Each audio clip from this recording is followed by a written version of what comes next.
balse in fara badan bay dadku ku dhageysanayaan muxaadaraadkaaga aad bay u dhageysanayaan dad fara badan baa iska jecel inay xogaa taariikh nololeedkaaga sida culumta sharciga u baratay iyo sida culumta diinta u baratay ay ogaadaan marka iyada oo kooban hadaad noo dul marto maxay taariikhdaadu noqonaysaa sheekh بسم الله الرحمن الرحيم الحمد لله رب العالمين وصلى الله وسلم وبارك على نبينا محمد وعلى آله وصحبه أجمعين ما بعد تاريخ nololeedkaygu waxay u qaybsan tahay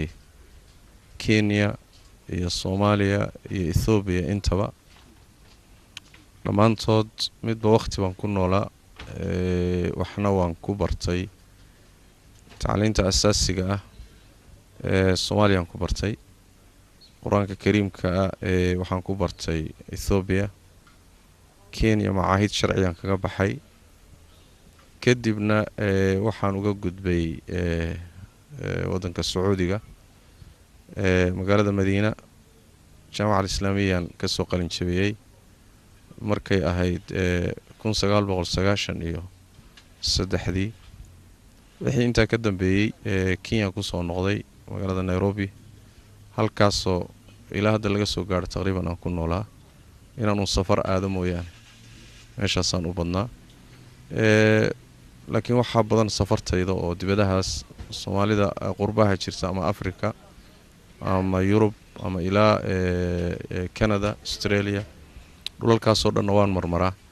laakiin maqarkayga xaruntaydu waa hadda magaalada Nairobi way jazakallahu sheekh maxamed marka culumta sharciga waxaad Sacuudiga baad ku bilowday mise intaad culumta asaasiga duruusta asaasiga dhiganaysiina way barbar socdeen inaad kutubta dhigato iyo marka iyo diinta maya Sacuudiga dhamaystiran baa heedo heer jaamacadeed baan u tagay laakiin inta kale culumta asaasiga waxaan ku bartay wadamada saddexdan hadda sheegay saddexda waan ka qaatay oo meelana xalaqaadka masaajida iyo culimadu akhriyaan baan ka dhageystay meelaha qaar koodna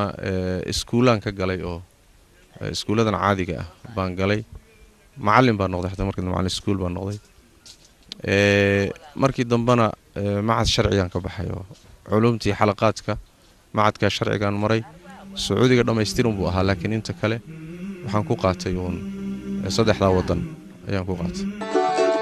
آمالنا نهرا تسيل عذبا كماء السلسبيل